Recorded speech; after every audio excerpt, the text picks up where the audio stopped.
kehutanan. Rapat kerja Komisi 4 DPR bersama Menteri Kehutanan Raja Juli Antoni Kamis kemarin berlangsung tegang. Ini bermula ketika Menhut Raja Juli mengungkapkan angka deforestasi hutan berkurang pada tahun ini dibandingkan dengan tahun sebelumnya, termasuk di 3 wilayah yang terdampak parah bencana banjir bandang dan tanah longsor. Ia pun mengklaim tidak pernah mengeluarkan izin pelepasan kawasan hutan di wilayah terdampak bencana.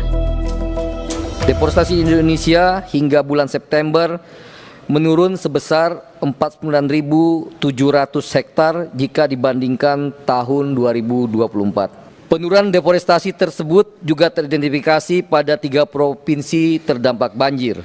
Di Aceh menurun sebesar 10,04%, di Sumatera Utara menurun sampai 13,98%, dan di Provinsi Sumatera Barat turun 14% jika sekali lagi dibandingkan dengan tahun 2024. Saya tidak pernah menerbitkan pelepasan kawasan kecuali satu di luar PSN, yaitu pelepasan kawasan untuk kepentingan IAIN di Kampung Pak Johan di Bima.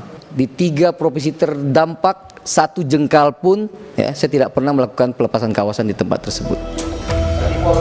Klaim penurunan deforestasi Menhut ini dipertanyakan anggota Komisi 4 dari fraksi PDI Perjuangan Sturman Panjaitan. Ia pun menantang Raja Juli untuk bersama-sama mendatangi wilayah yang diklaim deforestasinya sudah turun. Nah, ini Pak yang di atas ini. Kemudian berikutnya ini di Kecamatan Batang Toru ini. Nah, ini di atas ini putih itu Pak sudah dihancurkan semua Pak. Dan itu yang titik merah itu Kecamatan Batang Toru yang kemarin porak-poranda. Nah, ini yang kita ingin dengarkan dari Bapak. Bukan bicara Bapak belum mengeluarkan satu pun tentang izin penggunaan hutan, bukan itu poinnya Pak. Deforestasi di 3 provinsi terbanyak terdampak bencana banjir tahun 2025, Masya Allah turun Pak. Kayak mana turunnya tuh Pak? Kayak mana? Apa yang Bapak maksudkan turun? Macam mana? Bapak katakan turun sekian persen, yang di Aceh 10.100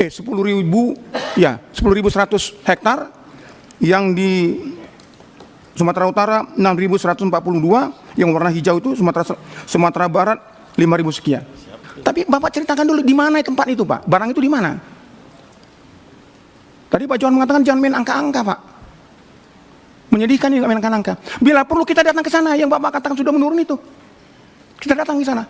Masih ada kunker kita, tahun depan ini masih ada kunker panjang lagi nih. Kita ke sana Pak melihat. Jangan cuma cerita-cerita yang kita juga nggak tahu. Tak hanya kritik, desakan mundur bahkan dilontarkan anggota Komisi 4 fraksi PKB, Usman Husin. Ia menilai paparan Menhut melebar dan tidak fokus pada solusi jangka panjang atas tragedi bencana di Sumatera. Pak Menteri lihat nggak bencana Sumatera? Seharusnya izin semua di stop. Pak Menteri harus jelaskan berapa tahun harus penanaman ulang dan seperti apa sebenarnya Ibu Ketua, pohon yang diameter 2 meter bisa tumbuh kembali. Sehingga inilah tanggung jawab Pak Menteri. Pak Menteri tidak boleh lempar ke yang terdahulu. Sehingga saya saran Pak Menteri, kalau Pak Menteri nggak mampu mundur aja Pak Menteri. Pak Menteri nggak paham tentang kehutanan. Kenapa saya katakan gitu? Saya contoh di Tapanuli Selatan. Bulan Oktober Pak Menteri keluarkan izin. Bupati sudah katakan, syukur izin ditutup. Ternyata Oktober, 30 November izinnya keluar. Sehingga apa yang disampaikan oleh Pak Menteri tidak sejalan semua Pak. Jadi seolah-olahnya kita ini ya bisa diakal-akalin semua. Senada, Ketua PBHI Julius Ibrani bahkan secara gamblang meminta DPR menggunakan haknya untuk menyampaikan kepada Presiden terkait kinerja pembantunya yang tidak kompeten untuk diberhentikan. sebagai DPR RI, Komisi 4 bisa merekomendasikan kepada Pak Prabowo, ini menteri-menteri yang terkait dengan bencana ini pada inkompeten semua, harus dievaluasi bahkan diusulkan reshuffle. Kalau tidak, masyarakat yang jadi korban lagi, Bang. Ini penting disampaikan secara tegas oleh Komisi 4 gitu. Menanggapi hujan kritik terhadap dirinya, politisi PSI ini menilai kemarahan anggota DPR atas kinerjanya menjadi sebuah motivasi. Bagi saya ini adalah justru harapan, ya. Kritik itu adalah harapan, kritik itu adalah motivasi. Kita berharap kritikan atau bahkan kemarahan itu pada ujungnya nanti akan menjadi partisipasi yang lebih produktif, ya. Berbagai temuan aksi perusakan hutan yang dipaparkan Menteri Kehutanan serta investigasi Satgas PKH kini dinanti publik. Beranikah negara menghukum berat perusak hutan di Sumatera? Tim Liputan Kompas TV. Lalu tepatkah di tengah bencana Sumatera dan sorotan soal kayu gelondongan, Menteri Kehutanan diminta harus mundur? Kita bahas bersama anggota Komisi 4 DPR fraksi PKS Rahmat Saleh dan ada juga Ketua DPP PSI Valdo Maldini dan analis politik Ray Rangkuti. Selamat petang semuanya. Petang. Assalamualaikum. Waalaikumsalam warahmatullahi wabarakatuh. Bang Rahmat, kemarin di rapat dengan Menteri Kehutanan, apa yang terjadi? Apa yang membuat dan disimpulkan oleh Komisi 4 sampai membuat desakan seorang Menteri Kehutanan harus mundur? Iya, Mbak Desi. Kemarin kan kita rapat mendengarkan agenda tunggal terkait dengan bagaimana penanganan terkait dengan bencana banjir yang melanda 3 provinsi, Sumatera Utara, Aceh, sama Sumatera Barat. Kita berharap dari Pak Menteri kemarin itu mengeluarkan statement apa kebijakan-kebijakan kita untuk tindak lanjut pasca bencana ini, ya, terutama yang terkaitan dengan sektor kehutanan dan Satgas PKH itu. Nah, Mbak Desi dan seluruh pemirsa, kita sampaikan bahwa kita ingin fokus membahas langkah gitu ya. Itu belum 2 hari dan belum lagi kering itu akhir banjir. Itu kayu gelondongan yang besar-besar itu lewat di depan mata kepala orang yang sedang dilanda musibah.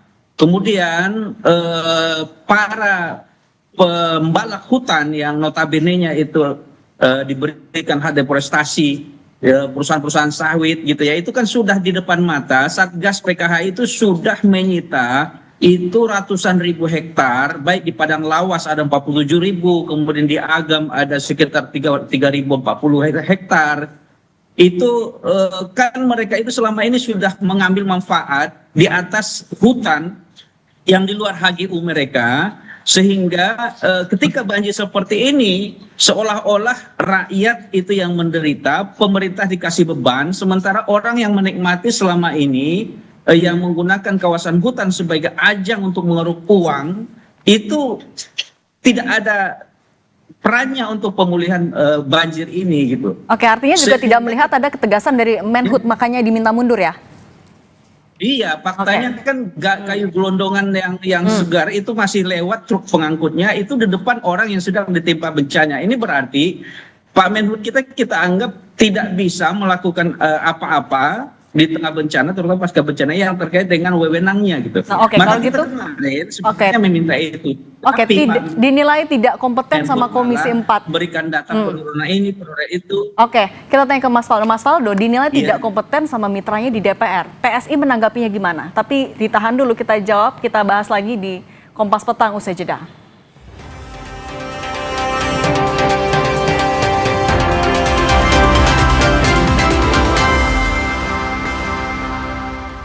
Kompas Petang kembali, masih bersama saya Sini Permadi. Kita juga lanjutkan dialognya. Mas Faldo, tadi Komisi 4 bilang rekan Anda di PSI yang menduduki jabatan Menteri Kehutanan tidak kompeten, tidak paham soal kehutanan, tidak bisa menjawab soal dari mana gelondongan kayu itu ikut terbawa ketika banjir. Tanggapan PSI gimana?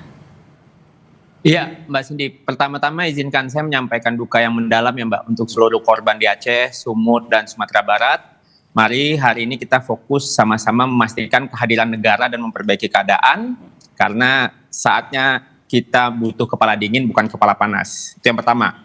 Yang kedua, soal desakan mundur, saya kira itu wajar dalam demokrasi kita. Tapi sekali lagi Mbak Cindy, putusan mundur adalah hak prerogatif dari Presiden Prabowo, bukan keputusan opini publik harian. DPR wajar mengkritisi pemerintah, bahkan bagus. Justru aneh kalau DPR tidak mengkritisi kinerja pemerintah. Tapi kalau dibilang tidak kompeten? Dijawab Mbak kemarin semuanya. Kemarin disampaikan, saya pun menonton sidang tersebut bahwa Pak Menteri di DPR hadir memaparkan data, langkah-langkah konkret ke depan, dan mengakui bahkan untuk bertanggung jawab secara gentle.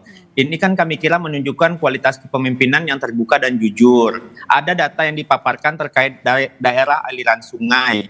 Ada temuan untuk 12 pelanggaran yang sedang ditegakkan hukumnya. Belum lagi pencabutan 20 PBPH sebesar 750.000 hektar. Arahan Pak Presiden kan dua. Pertama jaga hutan, kedua harus berani. Kami kira Pak Menteri kemarin menyampaikan semuanya di depan Bapak Ibu anggota Dewan yang terhormat. Namun kritis dari anggota DPR tentu akan mempercepat kinerja ini. Kami kira Mbak Cindy, ke depan kan sedang dibangun nih langkah-langkahnya untuk kayu. Kemarin dijelaskan juga di rapat tersebut bahwa itu sedang diinvestigasi dengan Polri.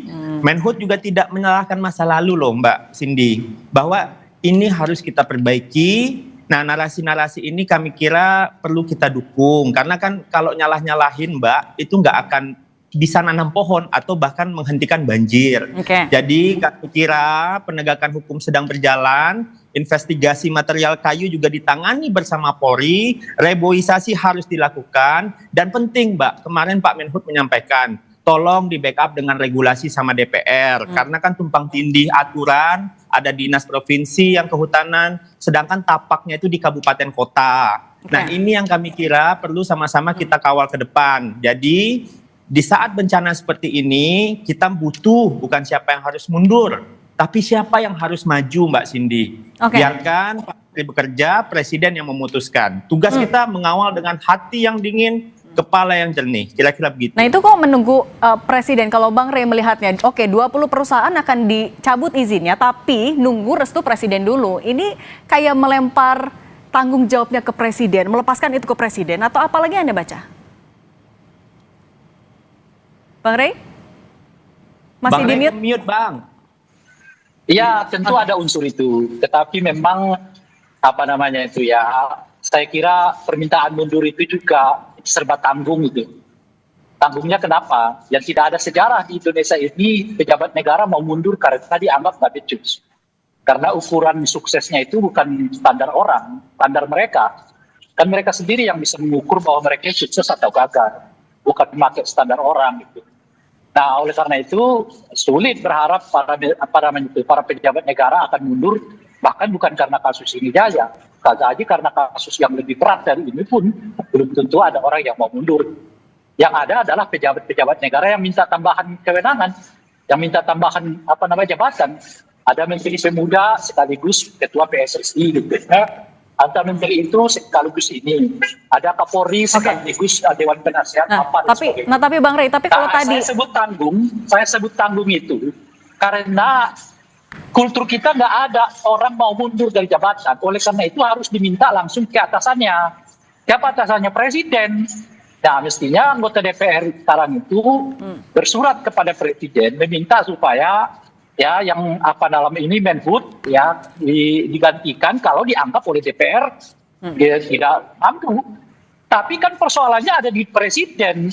Kenapa? Pertama soal kewenangan mencabut itu ya. Yang kedua adalah kan sejak dari awal dikritik orang komposisi kabinet ini nggak menggambarkan komposisi kabinet profesional.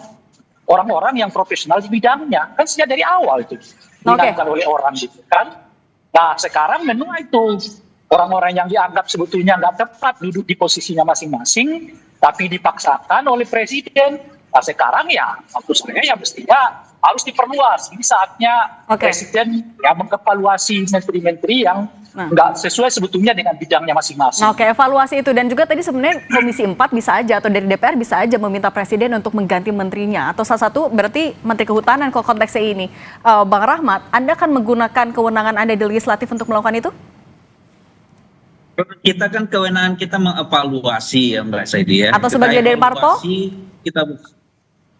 Iya, jadi kewenangan kita itu tidak lepas dari ketiga itu. Bagaimana kita mengevaluasi kinerja yang berjalan, budgeting dan segala macam. Begitu evaluasi kita lakukan, seharusnya kan itu sudah menjadi sinyal bagi pengambilan kebijakan bahwa sinyal ini sudah dari bawah. Hampir semua fraksi loh yang kemarin itu memberikan pendapat bahwa ini ada masalah dan harus konsentrasi serius masalah pengelolaan hutan agar kejadian tidak berulang di masa depan gitu.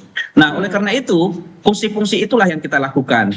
Bagaimana kita meminta rencana ke depan, kemudian bagaimana data hutan kita sekarang, bagaimana kondisi hutan kritis yang 12 juta hektar, dan bagaimana terhadap penanganan yang pelaku-pelaku illegal logging, illegal mining dan segala macam yang sudah menjadi penyebab banjir ini sudah kita lakukan. Nah, tentu kita sebagai DPR itu melakukan sesuai fungsi kita.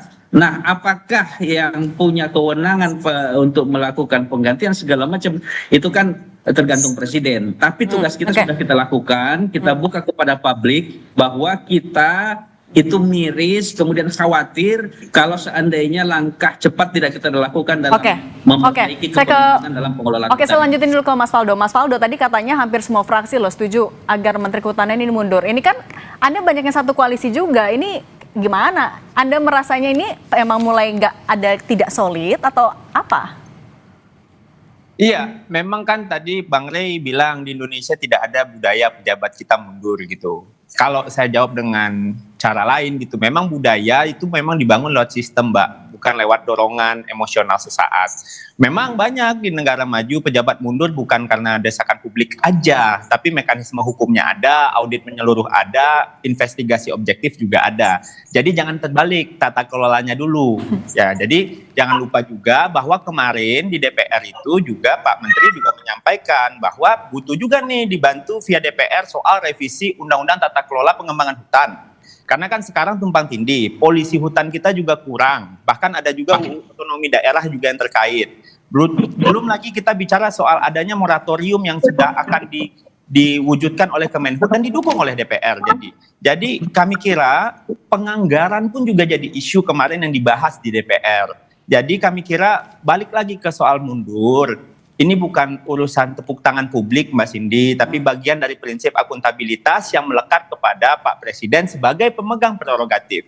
Jadi kalau setiap masalah diminta mundur, sementara investigasi belum kelar, negara kita akan diatur dengan emosional, bukan rule of law. Tapi yang kita bangun hari ini kan Indonesia yang lebih modern, Indonesia yang lebih masuk akal gitu, bukan republik perasaan. Kami paham betul bahwa kita di kondisi yang sedang sama-sama berduka. Namun sama-sama kita mencari jalan keluar, Mbak Cindy, ke depan tidak boleh lagi begini. Kalau boleh kita lihat bagaimana perusahaan-perusahaan yang memanfaatkan hutan kita di masa lalu itu harus ditindak tegas. DPR kemarin keras sekali untuk hal itu dan tentunya kita pasti dukung langkah itu. Oke, soal penindakan itu kita satu suara semua, tapi juga Bang Rey, ya soal tadi 20 perusahaan bisa dicabut izinnya, tapi harus nunggu presiden dulu. Ini tidak menambah birokrasi, memperpanjang birokrasi justru. Iya, semua sebetulnya kalau melalui kewenangan presiden itu dapat dengan cepat diselesaikan. Masalahnya adalah apakah presiden punya kemauan apa enggak. Kan sekarang banyak orang yang menuntut supaya misalnya korban banjir, status banjir ini ditingkatkan menjadi bencana nasional. Kenyataannya kan presiden tidak mau melakukannya gitu sampai sekarang tuh, sehingga ya banyak yang tertati-tati lah ya untuk menangani kasus ini serba tanggung. Nah, jadi semuanya kepada presiden, termasuk tadi pemunduran gitu. Apakah DPR sebetulnya punya hak? Ya punya hak dong lah. Memakzulkan presiden aja mereka punya hak, apalagi memakzulkan menteri kan. Ini soal mereka berani menaikkan isunya apa enggak gitu. Nah cuman memang kembali ke pertanyaan awal tadi tuh, ini kan satu koalisi ini, ada apa ini kan kira-kira gitu. Nah ini yang sering kali saya sebutkan. Ini yang sering kali saya sebutkan tuh, kita mulai memasuki tahun politik. Ini 2026. Setiap partai ini membutuhkan identitas yang kuat di tengah masyarakat, pembedaan yang kuat di tengah masyarakat.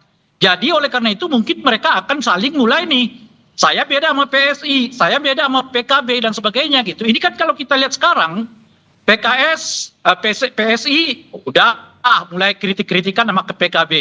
PKB sama Golkar juga melakukan yang sama. Kemudian Menteri Pertahanan dengan Pak Jokowi juga terjadi. Menteri Purbaya dengan Pak Jokowi juga terjadi gitu. Artinya sekarang memang partai-partai ini sudah tahu betul bahwa tahun 2026 ini adalah tahun di mana politik dengan identitas yang kuat sudah harus mulai ditegakkan. Memang kelihatan masih pelan nih, tapi kita lihat aja 2026 mungkin akan makin terang benderang siapa dengan siapa menyerang apa, siapa yang ingin berbeda dengan siapa gitu. Nah, dimulai dengan ya ini jeb-jeb kecil lah ya. Oke.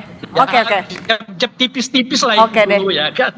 Oke, tapi jangan sampai motif politik itu ya itu sebatas hanya motif politik aja untuk mengurangi. Kita harus menyambutnya. Ini kan kali pertama kita mendapatkan di mana DPR itu keras menegur menteri gitu. Iya, tapi soal penanganan bencana juga sampai jangan hilang ya, Bang Rey. Oke, terima kasih Bang Rey Rangkuti, pengamat politik. Oke, Bang Rey, terima kasih. Bang Rahmat Saleh, anggota Komisi 4 DPR RI fraksi PKS, dan Mas Faldo Maldini, politisi PSI. Terima kasih. Terima kasih. Assalamualaikum. Waalaikumsalam. Kompas Petang masih